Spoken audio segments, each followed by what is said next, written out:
Starting.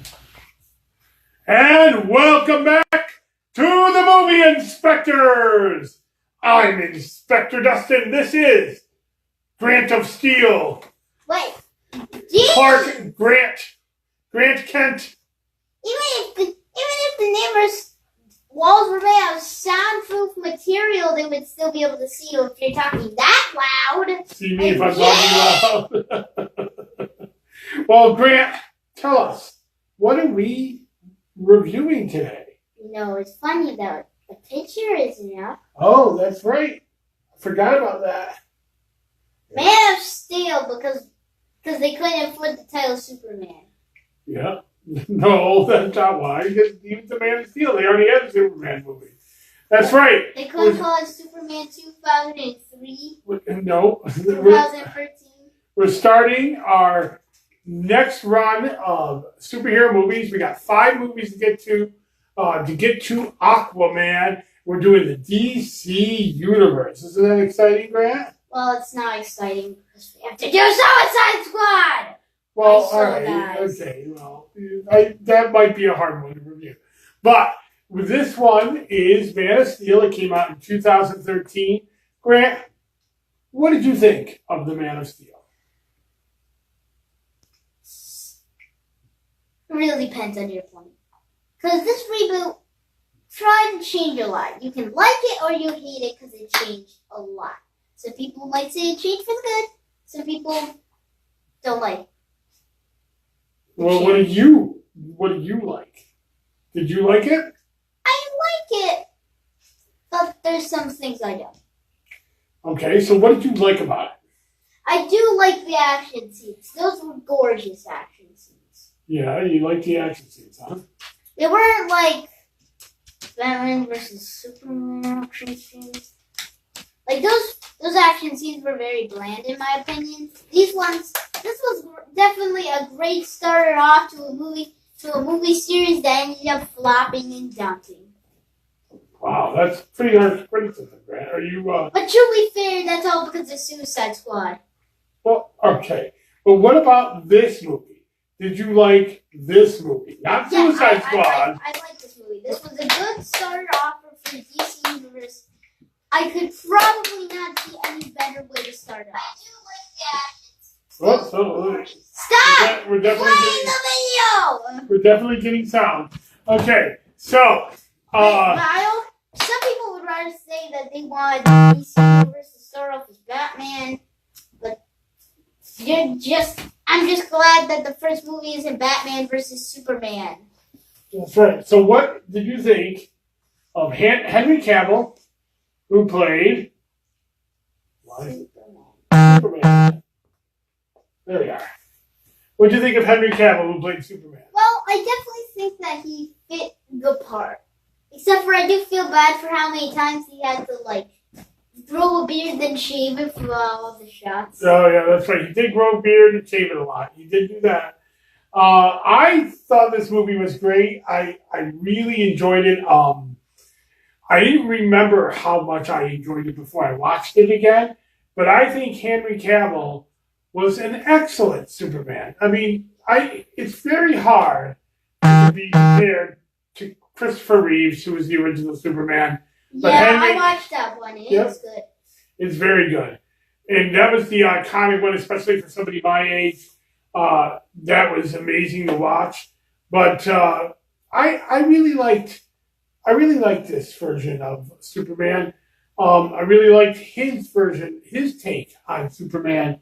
And Grant, you wanted to talk about something with the suit. The suit change. First of all, this is a good thing for Superman. He finally, after all these years, learned to put the underwear on the inside of his pants. Everybody was giving him a round of applause. He finally learned inside place. But I do like to say how much detail. There's even little, if you look very close at the screen, you can see little individual, scales, like a fish. Yeah. Which is sort of like the way how that looks, but that sort of looks a little bit too much like Aquaman. So our friend Jordan said that this was an amazing soundtrack which is the movie in the stop or the music in the thing, I know it's by Hans Zimmer, Kevin Costner, and Diane. Oh, he said amazing soundtrack by Hans Zimmer, and he also said Kevin Costner and Diane Lane were amazing. Well, we're going to get to the Kents a little bit later, but let's go next to Amy Adams as Lois Lane. What do you think about her? Well, she was a pretty good Lois Lane. But this is what most people think when they think Lois Lane. Daisy in distress. Always need to be saved. Maybe falls out of a window or two for Superman to save. But this movie was very different. They didn't have her be a damsel in distress. She was actually more like a main character than a Princess Peach that always needs to be saved from like a Bowser of some sort. Yeah, that's right. You know, Lois Lane in this movie was much more action focused, much more action oriented. And I was really, yeah, you're right. There wasn't just like a damsel in distress. It's not like she got just all of a sudden like captured by, what is his name again? Zod. Zod, so that Zod could set this elaborate trap to catch him. No, in fact, she was the one who figured out how to defeat the World Machine at the end. Yeah, but that's because Superman had to break some necks. Yeah. And Michael Shannon as Zod. What'd you think of him? He was, I'm going to say this right now, for now, unless if they make some really good Superman villain, the best Superman villain so far. And he had to be the one that died. Spoilers. Spoilers. We're going to talk about that a little later in the review, though. But I thought Michael Shannon was incredible. I think he is one of the best actors out there. And he plays a zealot in Zod really, really, really well. Yeah, like he did it really well. Like if you saw the movie, and you were a comic fan, like you read most of the comic books and potentially all the Superman comic books, and you saw the Zod, it would basically be like, you know when you like read a comic book and like you think of what the characters would sound like? Not only does he sound like a Zod, he acts like a Zod. He just feels, you know, like that hard accomplishment that you don't that people think that you're not acting good as the character, but you are the character. Oh, not a lot of people can do that. This guy, he can. Yep. Now, Grant, we just got a question in, which is funny because our next slide is all about this question. Jordan said, Grant, what did you think of the opening scene destruction of Krypton versus the original Superman? And that's what we were going to talk about next, was the Krypton scenes. And so Jordan led right into it. What do you think of the destruction of Krypton in this movie as versus the destruction of Krypton in the first Superman movie? Some people may think I shouldn't be talking about it, but I actually saw the first movie. We might be doing a review of that. Someday. Maybe. But there's one thing I didn't like. Krypton's too technology-based, in my opinion. In this movie? Yeah. It has a lot of technology. Like, why is there even animals to fly on when they already have spaceships? Fair point. Well, you know, maybe Jarrell was trying to save the environment. Since it was a world that was about to die in an hour, that might not be the best idea. Especially since the poor animal died. Got shot by a giant spaceship thing. By the way, Jordan says he agrees with you on your assessment of Zod. Anyways, but I loved this version of Krypton. The old white version of Krypton where they're on like an ice planet or something like that. I mean, it was great for the time. And, you know... For the time, the CGI was very good and they were able to pull off that really Krypton look. For the time, you gotta think about it. That movie was made a long time ago. And for that time, that CGI was incredible. Even though the fourth movie bogged it down by a lot. But we don't care. Yeah. So, but the Krypton on this version, the whole thing with the bloodlines and the way that they birthed the babies artificially, and how everybody was in a caste mode. Like you had to be a warrior, you had to be a workman, you had to be a scientist, sort of like and that Superman was a freeborn person. America. I love that little piece of ingenuity. It sort of reminds me of if you do like an audition for like a character in like a movie or a show, like you end up artificially getting this role because they think you're really good at it. Also, so we got our next. Oh, go back. Go back. Go Sorry. back right now. All right. Yes, before sir. I shoot your head off. Hey. What do you think of baby Krypton and great baby Superman in this movie? I think he was cute.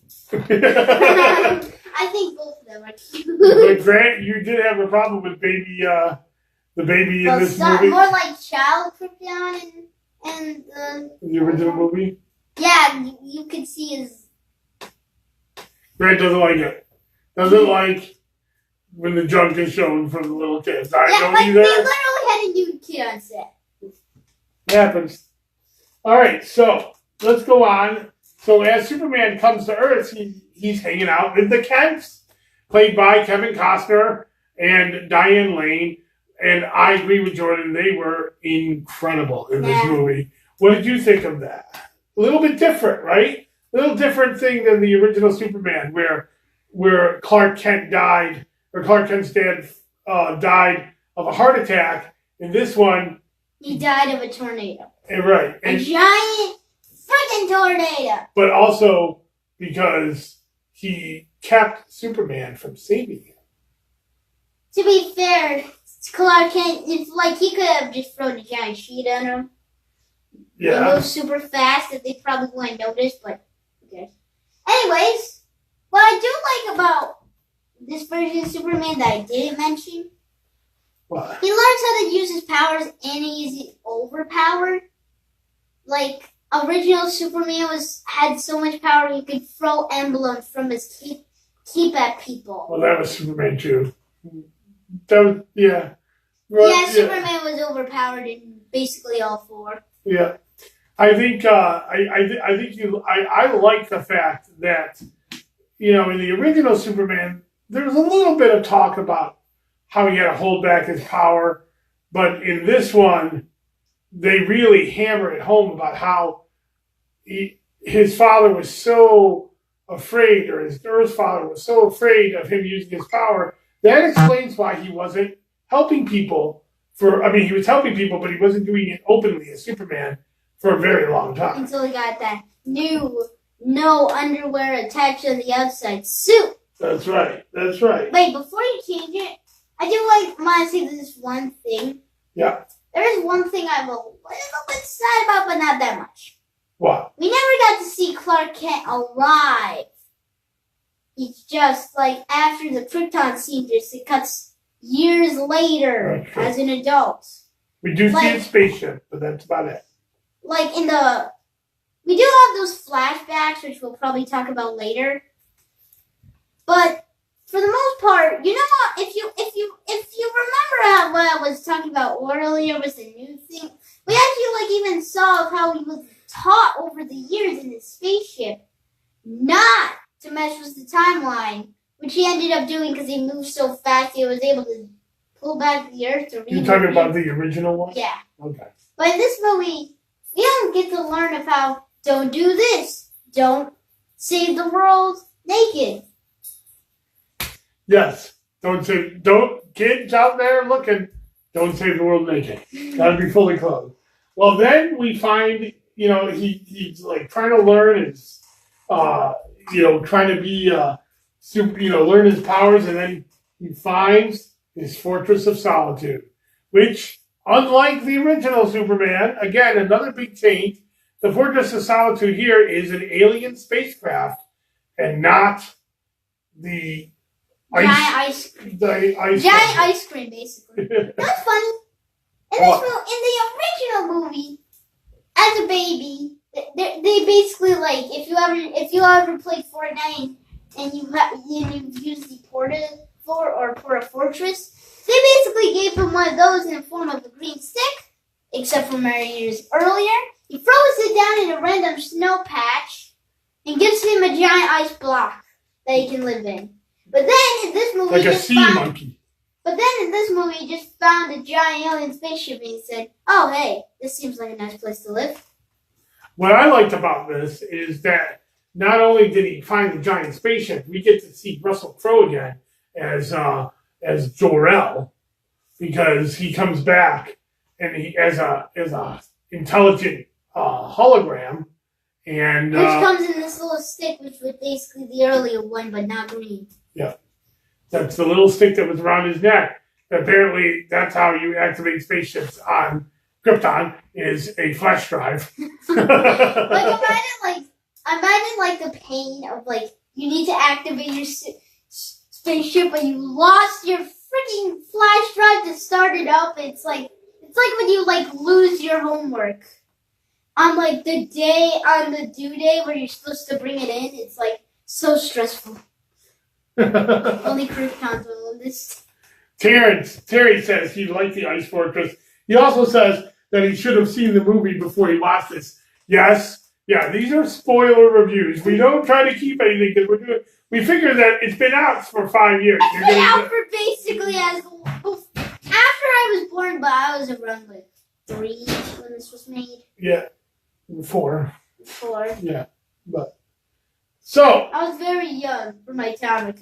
One of the more controversial things in this movie was the big fight scene at the end. How would that be controversial? I love that fight scene. I like the fight scene too, but they talked about how so much destruction happened in the city of New York. Oh, I thought you were talking about critics hated it. No. Well, some of the comic fans hated it because they said, "Oh, Superman would have found a way to save all those innocent lives that were put his hand in front of the giant laser." I thought it was super resilient. I thought you could just put it in front of it. We're not talking about that. We're just talking about the buildings that they broke down. Although that did get set up nicely in the next movie, Batman vs. Superman. A little bit of motivation, anyways. But so, Grant, what did you think of the final battle between Zod and Superman? I did. In a critic point, even in a critic point, I liked this. It was very entertaining. But here's one thing.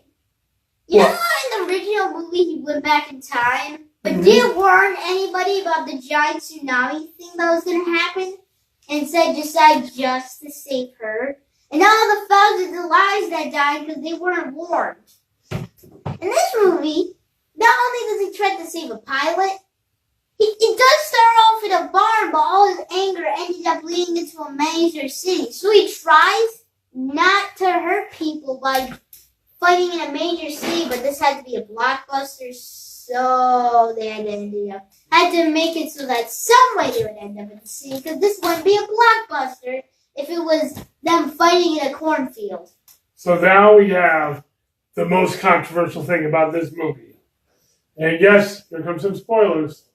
He dies. The death of Zod. No, I really think Zod shoots lasers out of his eyes. But that was only Superman only could do. But in the sense of the movie, they're both Kryptonians, and they're both here. And I really liked how they showed how Zod was able to focus and learn to focus quicker than Superman did because he was trained for it. He was a soldier, so that's why he was able to focus and learn how to use his powers a lot quicker than Superman did. Yeah, but I do have this one tiny problem that sort of ruins this entire scene for me. What? I thought Superman could is super powerful. Couldn't he just put his hand in front of the laser? There's a little bit of a. I didn't even think about that, but yeah. True squad moment right here. Put your hand in front of the eyes. You don't have to kill him. Except for, how would they imprison him though? That's true. I think that's the thing. Solitude isn't how it is in the comic books, where it's basically a giant ice prison that doesn't melt conveniently. It's an alien spaceship. There's not many cells on an alien spaceship. That's probably because they had the Phantom Zone.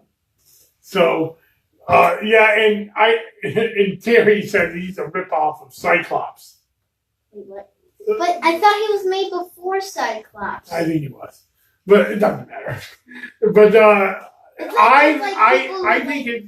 What they were talking about was how Zod kept saying, "You're going to have to kill me because I'll never stop," and so Superman made the choice to kill him. And in what the comic boys say, Superman would never kill. He would always find another way out. And which would be let the kids die. Ah! Well, or anything. Wait a second, couldn't the kids just run, like, duck under? Yeah. Or, like, run away? Like, that's another thing. The kids should just run away. No, what? Everybody in this movie acts like they're in a horror movie. They're all dumb! Rip-off. True Squad. Like, why in a lot of action movies and horror movies, the characters act dumb so they can get killed off in a super dramatic way? So, Grant, final thoughts on this movie? What else do you want to talk about? I do want to talk about this. What did you think of the fact... What did you think of the... What do you want a sequel to this movie? I do want his Man of Steel 2. I would love to see that. I mean, I know they got Batman versus Superman, and he comes back in Justice League, but I don't feel like either of those movies were Superman movies. It wasn't like Civil War where it was Captain America, but they just had all these other people to fight. And now the rumor is that Henry Cavill is not going to play Superman anymore, but we're going to have to... But then again, there was that Batman rumor that he was going to play. Then Ben Affleck just came up and said, "Hey guys, you're wrong. I'm going to be playing this until I die." Yeah. So, who knows? I mean, DC films are a little bit of a mess in the sense of... Suicide Squad. Well, all right, yes, Suicide Squad. But in the sense of their continuity, so who knows what's going to happen. But probably what happened. I definitely would recommend this movie. I think it's a great movie. Would you recommend this movie? Yes, it's definitely the best DC movie, which is funny because it was the one that started it off. Wait a minute, you think this is the best one, huh?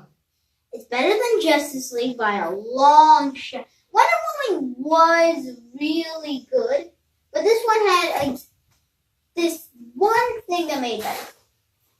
Most people won't get offended by it from using Greek gods, and like some like really Christian people will probably be offended because it's not using God, it's using Greek gods, which sort of messes up the continuity a little bit because if there's Greek gods, then what about all those churches and that's for God? I don't know. I messed up.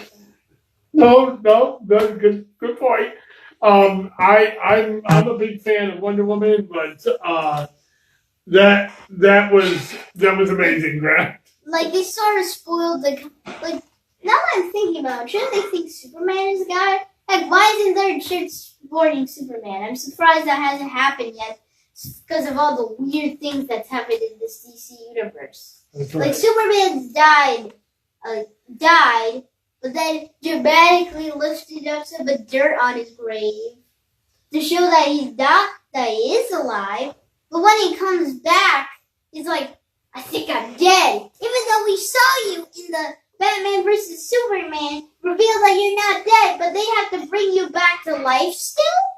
Mm-hmm. Tough call. All right, Grant, any last thoughts about Man of Steel? I do say this. I'm very happy that they don't kill him off in the first movie to have this dramatic, "Oh, he comes back." Because we've already had that enough for Superman movies where the main character is supposedly dead, but he's not. You're going to have to wait for the next movie for that. All right, speaking of the next movie, we're going to do what's up next. It is Batman versus Superman. And we're going to play it right now. What is that? Oh, look, it's a spaceship. Oh, no, that's the bat.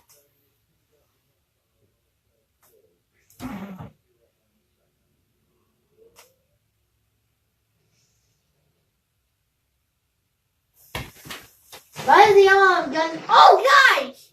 Man, Batman has a high kill count in this movie. I mean, he's playing a lot of forces honestly. But he's some really weak dude who's probably dead right now, but he slammed his head right up against the cement wall. Like, stop killing people! Oh my gosh, you just killed everybody in that movie. Even you've got too old to die young, not for lack of trying. DC Comics. The thing that later brought you the worst movie was Creed. There's even a 1% chance that he is our enemy. We have to take it as an absolute certainty. Well, that's only 1%. Shut up! History of the world. God versus man. It means man is dead. Because that's God's saying God. Yeah, that's why we should totally kill it. Aw, man. Hey, wanna hear a fun fact? So that we don't get copyright? The book that this was based off of, Superman dies because Batman forces him into a chemical plant. I think you've ever known anyone like me. Oh no, it's Wonder Woman! Yes, Wonder Woman! Why do they keep revealing all these characters but never actually give them a solo movie first? You know the oldest line in America. I know Wonder Woman gets her solo movie later, but still, if you introduce them in a solo movie. Oh yeah, and there's where he's able to hold his. Oh yeah, the logo where they just put the Superman logo over the Bat logo. Ow, what was that noise? All right. Who the heck would do that? No, you don't do Marvel's cuts. No. I'm not. So, that was Batman versus Superman. That is the next movie that we are going to do. We're really excited by it. Grant, you got any thoughts? What are you looking forward to with Batman versus Superman? I am looking forward to this. I am looking forward to Wonder Woman. But she's definitely the best character. Definitely one of the best characters in this movie. Because the other two are because she's hot. No, because she had a really good movie besides Joker. Because he was in. That was funny. I just realized this trailer that he got. He had less time in the movie than that entire trailer. Yeah, well, I'm looking forward to it too. I had a lot of problems with Batman versus Superman the first couple times I saw it. We'll see if I still have them. I remember the mishmash of characters. There was too much in it. But they had flag. No, I'm not gonna. Well, we'll talk about it. We'll talk about it when we see it. We'll talk about it next week. Well, I'm going to talk about the characters that are in the trailer. They already revealed so many characters in the trailer. Lex Luthor, which you probably couldn't tell because he had hair, Batman, and Wonder Woman. And yes, people are like, no, Batman had another movie, but this is his first DC Universe appearance. That's right. And some people might think he's a total a-hole now because he was sort of a jerk in that movie. Well, we'll have to see. I can't wait to watch it. We're going to watch it this weekend, and then next week we will review Batman versus Superman. Hopefully, we'll get to our Wednesday schedules. That's what our plan is, to do these on Wednesdays, watch them over the weekend, and do the reviews on Wednesdays. Grant, do you have anything else to say? Well, I do want to say this. What? If, after we finish DC movies, what is our next thing? Well, we don't know. That's funny you should say that, because the X-Men were going to be our next thing, but the X-Men movies, that movie, the last X-Men movie, moved to the summer of next year, so we're going to wait and do those a little later. I think we're going to finally get to the Matrix movies. Or maybe we should do those 7 Godzilla movies. Well, but that's after, because that comes in February. So, we got to do something during January. Oh, Godzilla 2? Yeah, well, Godzilla 2 comes out. Yeah, so we're going to definitely do the Godzilla movies, and we're definitely going to do... It's 7, because we did all the Godzilla movies. That would be probably more videos than our... That's right. That would probably be more... There's more movies than our channel. All right. Well, including guys Democrat stuff. I'm Inspector Dustin. This is Inspector Grant. And until next time, goodbye.